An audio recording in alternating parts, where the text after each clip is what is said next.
Hi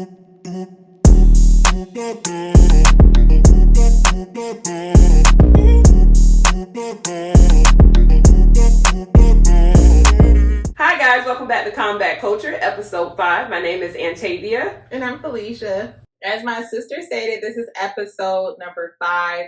We were going to be starting our series today on like the things that you should ask or do, whether you're in a relationship, married, or preparing yourself for a relationship. But God led us another way to touch more on what we spoke about last week. So the reason why we wanted to continue with last week's episode is because something that our pastor said today in church was really powerful. He said the number one reason for poverty is broken relationships. Yeah. And the main thing for a broken relationship is unforgiveness. So we just wanted to continue on that topic and just have an open discussion about it. And hopefully, you know, as much as it ministered to us as in hearing this episode, it'll minister to you as well. I hope that it truly blesses you because it blessed us as well and pointed out some things that I myself have to work on as well. So I feel like this is very important to share with everyone else as well. The main thing when he said that, the first thing that the Lord said to do was look up the definition of poverty. In the Blue Letter Bible app, the definition of poverty, it means to disinherit, to take possession, to occupy, and to impoverish. When he said that the number one key to poverty is a broken relationship. And it's just like when you have that unforgiveness, when you're not taking the steps to mend the relationship or, you know, just do what you have to do to clear it up, you're given the double room to literally come in and take everything, your inheritance away. Yeah. Take away everything that you work for and leave you with nothing. Like poverty is so much bigger than more than a financial thing. Like he's literally taking you from everything that you represent in the kingdom of God. It's more than just a financial thing. It's every area of your life that you can apply poverty to. Because sometimes people are wondering like why certain things aren't happening for me, and then they may have even all the money financially, but in their relationships or emotionally they're suffering and they're in poverty, and that's due to that unforgiveness and not dealing with that, and that leaves the door open. Mend whatever was broken, because you don't want to have the devil come in and take what the Lord has planned for you. And something that you said today was really important, or I feel like needs to be said on today's episode. What is the first relationship that you have when you're a child? It's with your family, because as soon as you're born, you have your mom, if you have a mom, or a dad, or a mother figure, a father figure. You have aunts, uncles, cousins. That is your ground-breaking area of where you're learning how to develop relationships. And some people, they have broken relationships with their mom, with their dad, cousins, and that spills over into other areas of their life where they're wondering like, why am I having this issue of connecting, or why am I having this issue with women where like a man is not able to be fully open and vulnerable with a woman, or vice versa with a woman, she's not able to be vulnerable with a man because she didn't have that ground, like that relationship foundation building was broken with her father, or a male was broken with their mother, or you can even have a broken relationship with your mother where you're not as open with female friends or receiving that relationship or that love from a friendship. So you kind of close that door to that because you have that brokenness that you already established early on, and you're in that poverty mindset already. And there's different ways of mending a relationship. Yes. Mending a relationship with forgiveness isn't always inviting that person back into your life. Amen. Forgiveness and you moving on to mend a relationship, sometimes it's just simply forgiving that person and walking away. Yeah. And you can know if you forgave that person by that person, like somebody said that to me before, Prophetess Tiffany. If that person come into a room and you're bothered by that person, if you completely turn down, it messes up your whole mood, then you didn't forgive that person. And it's just like, it could just be as simple as that. Like, it's either you need to work on more forgiving, but you don't have to talk to that person. Even though that was your first relationship, but your father wasn't there for you growing up, or your father wasn't a good example for you. And if you try to mend that relationship and it's always toxic for you, the point of you mending this relationship is not for you to say, okay, I'm going to now go and continue to beat down his door until he accepts me. No. It's just saying like, I'm going to forgive him so that way I don't have that poverty in my life with my husband, with my family. Amen. Because it's just like when you don't kill that unforgiveness and say this is this person, like we all have issues, and that person is just sick and I have to pray for them and move on, then you're not going to be able to receive what God has in your family, because you're carrying that spirit of poverty, and you want to let let that go. Because that broken relationship, if it's not healed, then that poverty mindset is going to continue to go on from generation to generation. So the main thing is you have to pray to God and go in your word and look at to see what does a mended relationship look like for you. Yeah, you want to close that door on unforgiveness where you don't hold any type of malice or hate for them. And like you said, you know when you're not uncomfortable or something happens to them, you're not like, that's what you get because you was doing that. And that's one thing that I had to realize that I was dealing with, because people who would do me wrong, and when I would see that, like, oh, they got basically what I felt like they deserved, that's not true forgiveness. You really didn't forgive that person, because when something happens to them and you like, that's what you deserve because you always act like this, you've been this type of person, like, who are we to say what somebody deserves? Yeah. Because how would we like it if God treat us the way we deserve? And that piggybacks off for last week when we talked about, like, at the end of the day, treat people how you want Christ to treat you. And sometimes people are not ready and open to receive you, just like people are not ready and open to receive Christ, but he still loves you, but he waits for you to come to him. Yeah. And that's the same thing you can do with if you have a relationship with your father who is broken, your mother, family members. Sometimes you have to step away because you have to let that person figure things out, just like our Father God allows us to figure things out, and he's ready with open arms to receive you as long as you're ready to come home. And that's one thing that we have to remember when it comes to family members. Like, it's okay to step away sometimes and wait till they're ready to come to receive you. Yeah, and with family members and just everyone in the world. Yeah. Because it was one of the war points. Like, you can't expect God. He's not going to hear your prayers if you're sitting in that place of unforgiveness. Mm-hmm. And as you were talking, like, reminded me of a conversation that I had with you all a few weeks back when I was saying that a person, they love from their place of emptiness. Yeah. And when God reminded me of that conversation where it's just like a person really is loving from that place of poverty is what the Lord was telling me. So it's just like we were talking, it was a dream that I had about something. And I was saying, like, sometimes we expect people to show up in our lives in a way that we want them to show up. And even though that person is a good person, you can expect something from them that they don't have, especially if they have a broken relationship, because that person is going to love from their place of poverty when it's not mended, or if they're still, it could be healed from it, but it's just just because you're healed doesn't mean it's not going to leave a scar. That's like a person who did not have their father in their life, so now with their children, because they didn't really forgive that person, or because they're still struggling with forgiveness, I'm going to love you overly, excessively, because I didn't receive that. So you're loving from the place of what you didn't receive. And it could be from a person state of mind when you like, this person is just so evil, and it's probably in their life because they never really dealt with the issues that they were giving. So now they're giving out what they, from their place of poverty, what they're lacking. Mm-hmm. So it can go either way. And when you, whatever type of experiences you have to know that person is a person who had a life before they met you, and you have to pray for them, and no one is perfect. And you have to understand that it's the area in your life too where you are loving from your place of poverty. Even when you forgive, it's a process. Like what he said in church today is so true. Like, forgiveness is a process, and we have to show grace to people. Like, even in the last episode when I was talking about with my ex, I was with him for a long time. It's a process. Like, it's not gonna be where now, oh my gosh, I'm just perfect Patty, and I'm not gonna never get mad. It's just like, it's a process. Like, I'm working every single day. It's still sometimes now, like, when people will say something and I'm like, oh no, you're just saying this because of that. Like, it's a process, because I have to make the choice every day to forgive everyone and not hold on to that. We have to make sure we're just making that choice every day to forgive, not for that person, but for yourself, so you're not acting and moving from a place of poverty as well. That's the truth. And like you said, you have to, forgiveness, like you said, is for yourself. It's not for them, because that's when you leave that door open. And sometimes when you harbor onto things, that same thing that was on them can end up coming on you, because you've left that door open and you have so much resentment where you're becoming like that. And I remember it was a point in time where I was becoming like that through a situation that I was going through. And this person, I didn't really like the way that they were acting, and it really made me become negative. Mm-hmm. And you even said, you were like, this isn't even like you. This isn't even who you are.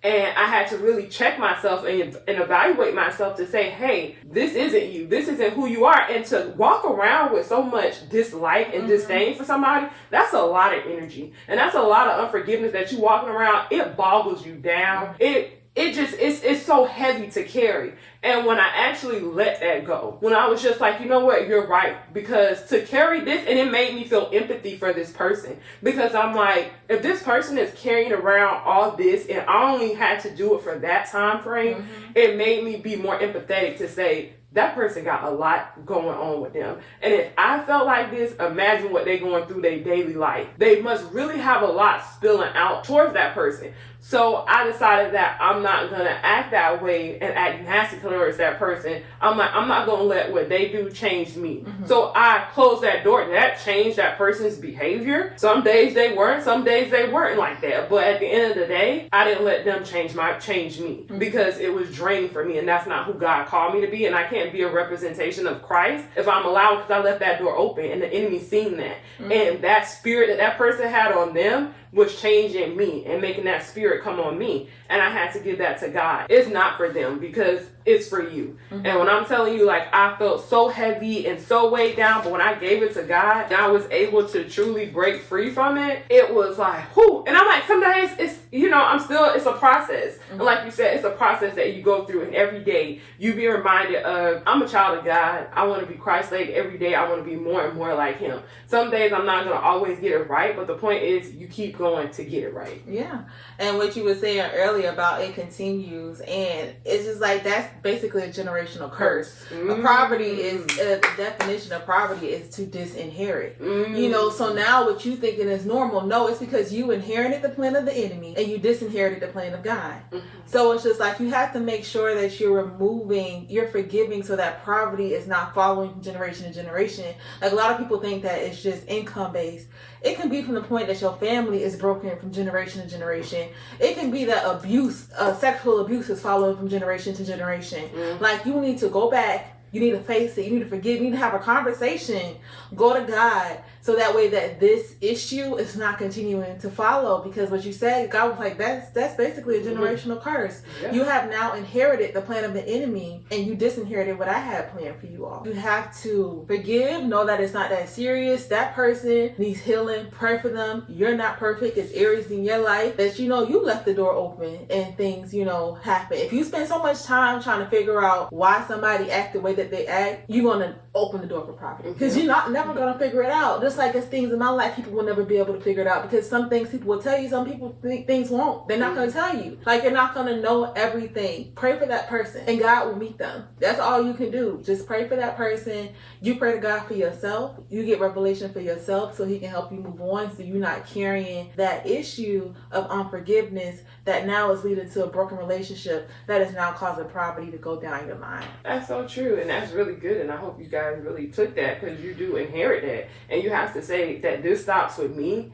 It's not going to continue in my bloodline, because I'm going to close that door, because this is something, like you said, you inherited down the family bloodline. And sometimes, like you said, you have to look when you see rape, when you see where people are broken families, where people are dealing with different health issues, where every single person, either it may be cancer or some type of sickness, or poverty means disinherited. What happened in your bloodline that has caused you to come in connection with the enemy, where you now have removed the plan of God and inherit that plan of the enemy on your life? And because you're thinking that it's just something that continues with each generation, you're not doing the prayers that you need to do. You're not doing the fasting that you need to do to kill it. You have the power to cancel it. It's in his word. But first you have to go and attack it, break it, so that way you can now cancel the plans of the enemy and inherit the plans of God. And this is really important. And it's really going to connect to preparing for your mate or going to those next levels in your marriage, because you need to make sure that you're doing these things first, so that way it's already done. So, okay, now I can work on the relationship part, because this is a part of you, like, mending that brokenness. As you were speaking as well, like, I can hear God say, what open doors have you inherited that you need to close? Because like you said, inheritance can come down and you can inherit other open doors. Like, what open doors have you inherited down your bloodline that you need to close? Because open doors can be inherited as well, and that leads to, like you said, the broken relationships. So you definitely need to check to see, like you said, going back, seeing what open doors have I inherited and what doors do I need to close. Because a lot of times people think like, oh, I don't have an issue with that. That's not something that I'm dealing with. But when you actually go and sit down and really spend that time with yourself, because like I said, that whole situation I told you about, you was like, I was mad when you told me, because I'm like, I don't know what you're talking about. I'm not like, it's not like that. But when I actually sat down and was honest with myself, that's when I realized, I'm like, this is the issue that I'm having. This isn't who I am. This isn't who God called me to be. So that's like, you need to sit down and be honest with yourself. And like you said, honesty, God can work with you in a place of honesty. And being honest to say, hey, these are the doors that I have inherited down my bloodline that have been open because no one closed those doors. And all we did was inherit it from generation to generation to generation. And it's going to start with me because these are the things that's going on. And I need to close these doors. So when I start, like you said, your family, when I start and I have my children, when I get married, or even if you're married now, to say this is going to stop now because my kids are not going to inherit this because I'm going to close the door on it. That open door could be a property mindset. Like even with a lot of people of Black culture, you think that me being strong, acting like it don't bother me, that's strength. But that's a property mindset. I'm not saying you have to be vulnerable with everyone, but your place of vulnerability is where you have your true strength. And you even have to change that type of mindset. Like, I'm not gonna tell nobody, like, I'm good. But you're not good. You're not good. Like with me, I was not good. I was not good. No matter how much I went around trying to say I'm strong and I'm good, I don't want these things, I do want it. And I was suffering inside. And I had to be open and honest, to be vulnerable. And I realized, because it's just like, I'm the type of person who grew up where, disliked church because I was picked on so much at church. And I made it seem like it didn't bother me. And I became so much of the world that I became so hard. And so this the person that I was not. Because as a child, I was so like soft and caring. And, I had to release that property mindset and saying that hurt. And I have to heal the little Felicia in me before I can walk into the place that God has for me and hear what he has for me and relieve that poverty mindset that happened in my past. I don't have to look at it. No, you can go back and heal the little girl within you so that way both of y'all can show up fully in who you are today. Amen. That's really good. That's really good. I hope you guys definitely took away from that and understanding that, because like you said, especially where I feel like you said, just in the African American community, it's like you want to be strong. You ain't supposed to ask for no help. You're supposed to just move on and, yeah, it happened to you, but get yourself up and, don't worry about it. Move on, not asking for help when you need help. Like you said, you're drowning and you're struggling and you want to act like everything is put together and like, I'm fine. I don't need no help. Like you said, being mindful of who you seek counsel from, but seeking that help, like you said, so you can heal that inner child. And at the end of the day, the devil knows who's a threat to him as well. And he wants to come at you when you're a child because that's when you're the most vulnerable.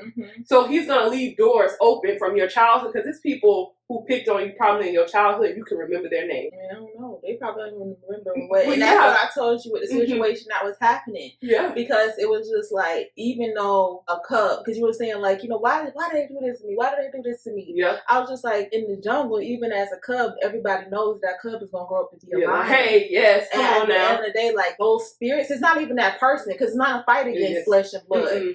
They were being used by the spirit, because the devil can see that you a cub right now, but you're going to grow up to be a lion. But at the end of the day, it's just like, I had to know that it's so much bigger than that. Yeah. Like, I don't have any issues with them. And when I was in my place of vulnerability and I went to God, he was just giving so much revelation. And it's just like, pray for those people. Don't leave that door open. Pray that those doors be closed in their lives as I'm doing it for you. So it's just like, you just have to always move from a place of everyone has a story, and you have to make sure that you are not holding on to any unforgiveness. You are shutting the doors of broken relationships, mending them, so that way you won't have poverty in your life. Because at one point, and I understand that people are human, because there was a point in my life now where I'm pretty sure like a lot of people will see me now talking, especially from before, because I was so shut down, because I couldn't be free. Like, if you see me at church versus if you see me like at school or in the world, people are like, she's quiet, because I'm a totally different person. Like, I literally, and sometimes people can become something that they're not. People were saying, oh, she's shy at church, but I'm not shy. It's just I wasn't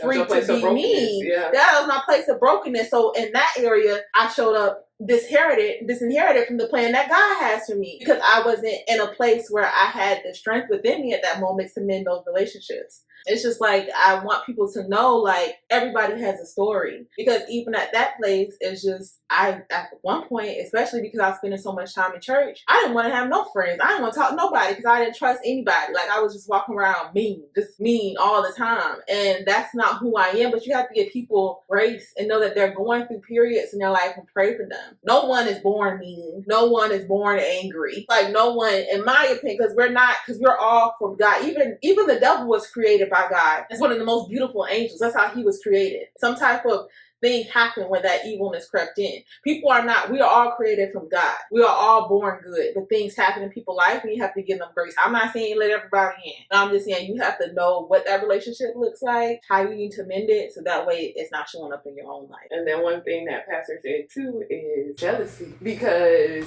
as you were saying that with the devil, at the end of the day, he was looking at like, yeah, he had this, but he didn't have what God had. Mm-hmm. So a lot of times you can open the door for things because somebody look at someone else and like, well, how come they have that? Or how come they able to do that? I should be able to do that. Or why I don't have that? And when you have a fence of something to say that, you build a fence around yourself. And when you have a fence around yourself, you can never go to the heights and the levels that God has for you because you put boundaries around yourself. And that's the problem. And that's another thing that people need to do is don't wish for somebody else's life because you don't know what type of prayer they've been doing. Like some people, they'll look at certain people, successful people, and say like, well, they have this, they have that, but you don't know what it takes in order to have that. Are you willing to get up at 4 o'clock in the morning? Are you willing to give up a lot of things where you're not able to do the things that you want to do? You have to let self die, and you like are literally like a machine. Like, I got to get up at 4 o'clock. I have to do this. Spending time with prayer. You don't know like how long that person spends in prayer, and you're just looking at them like, oh, well, how come? But you don't know the work that they put in. It's quick for you to say like, oh, well, how come they having this and I feel like I should have it? But do you do the work? Like what Sarah Jakes was saying, that one thing, of overnight success. You'll see the success part, baby. That didn't happen overnight. It was a lot of prayers. It was a lot of tears. It was a lot of, Lord, every door is shut into my life, but I'm still going to get up and worship you and praise. But you over here blaming God because you seeing something in somebody else's life and you wondering why it's not happening. Mm-hmm. And what you said about fence is one thing that he said. He said, what he was saying, your offense will cause offense. Avoid the trap of being offended. Yeah. And it's just like, you getting offended, you gotta, because it's going to happen. People are going to offend you, but the way that you're able, what he said, the way that you're able to move past that and not their offense, build a fence in your life, is by having that connection with God. Is being in covenant with God. Is being in right standing with God. Because guess what? You're not offending me. You can't touch me. I have the hedge of salvation around me. I have the hedge of fire around me. So everything that you're doing is not offending me, because I understand that it's not a fight between flesh and blood. It's a spiritual fight. Yeah. And and it's not, you're not always going to be perfect, but you have to make that decision and be like, it's not worth it, because the enemy is trying to have me inherit something that is not of my Father, and I'm not gonna stand for it. And then another thing too is like when we were talking about the fence, and you're always looking over there at the fence, God could be showing you different areas that you should move and things that you can do, but you're so busy looking at other people's life that you're gonna miss the steps that God wants you to take because you're too busy looking at somebody else's life, like what's going on with them, why they have that, why I don't have that. And God's like, if you look behind you, what I'm trying to do for you, but you're too busy looking at what I'm doing over here, that you've missed your whole calling and missed what I have for you because you were too busy looking at what I did for somebody else. Yeah. The number one reason for poverty is broken relationships. And when you were saying that, it's just like, another thing that I wrote down is forgiveness is a process. Every day choose to forgive, trust God so you're not drinking any poison. Mm-hmm. And when you think about poverty, a lot of times think about property, at least for me, I imagine a desolate type of land. Like nothing grows there. Everything is dead. And it's just like when you continue to make, it is a process, but you have to make that choice to forgive. Because the more that you're not forgiving, you're drinking that poison. And that's like poverty showing up in your life. And you're so worried about other people, but it's not, you're the biggest blocker to your own blessing. You keep drinking that poison of unforgiveness, and then you wonder why you have so many desolate areas of poverty in your life. Yeah. Like, let it go. It's not for that person. We have to keep driving that in. It's for you. It's for you. Not only is it for you to let go of that, so you're releasing that poison from your life, but because God can hear your prayers. So God can use you. He can't use somebody who is full of poison, because then when you elevating the poison, you're going to promote poison. You might be used, but it ain't going to be used by God. Yeah. So it's just like, let go of that so you can reach your full potential and inherit everything God has for your life. Again, the main thing is unforgiveness plus broken relationships equals poverty. Yeah. And you don't want poverty showing up in whether you're preparing for your mate, you're trying to build with your mate, or you just want to have good relationships in life, period. Yeah. So we really felt like this was something that needed to be discussed before we jump into that series. So now we're just going to get into our war points. So I definitely say the war points is, like we said, don't walk around with that unforgiveness. You want to forgive because, like Felicia has stated, that poison, you don't want to drink that poison. You want to make sure that you're not walking in that poverty mindset by drinking that poison and spilling that poison into other areas of your life. So definitely close the door on unforgiveness. You want to forgive. You want to know that when you walk in unforgiveness, you're allowing poverty in your life. Unforgiveness plus broken relationships equals poverty. So you definitely want to deal with those issues so you won't have that spill into other areas of your life. So definitely spend that time with God, have that Christ-like mentality, and know that things are not that serious. And I agree, that's a good war point. It's not that serious. Yeah. Mine is what he said to me, because it really spoke to me. My war point is just one scripture, and it's Proverbs 19:11. I'm going to include it in the description box. I'm also going to read it. So Proverbs 19:11 says, "Good sense and discretion make a man slow to anger, and it is his honor and glory to overlook a transgression or an offense, but without seeking revenge and harboring resentment." And that really resonated with me, because it's just like, just let the glory of God be so evident in your life that you have the good sense and the willpower to overlook it, because you're going to be offended. That's without a doubt. But the good thing is, when you are, because you're not perfect, and like we said, it's a process. Because every time that I find myself having so much offense from things, it's because I haven't been reading as much, I haven't been as connected to God. But when you are, those things just roll off. It's like you're so anointed in the oil of God that it doesn't stick to you. So when you're having that issue, when you're having so much offense, it's just sticking to you. Like it's just like, golly, everywhere I go, I'm just offended. You need to go back in your word, and you need to put that oil back on. And everything that you feel, you don't have to say it all the time. Sometimes you just need to, remember that everything doesn't need to be said. Sometimes you need to hold it, and when you speak, make sure you let it. So this wraps up episode 5. Thank you so much for watching. Make sure you like, comment, subscribe, and share. Thank you so much for those who have commented, who have liked, who have shared. We truly appreciate your support. Thank you so much, and we love you all. Bye. See you next Friday. Next Friday, guys. Bye.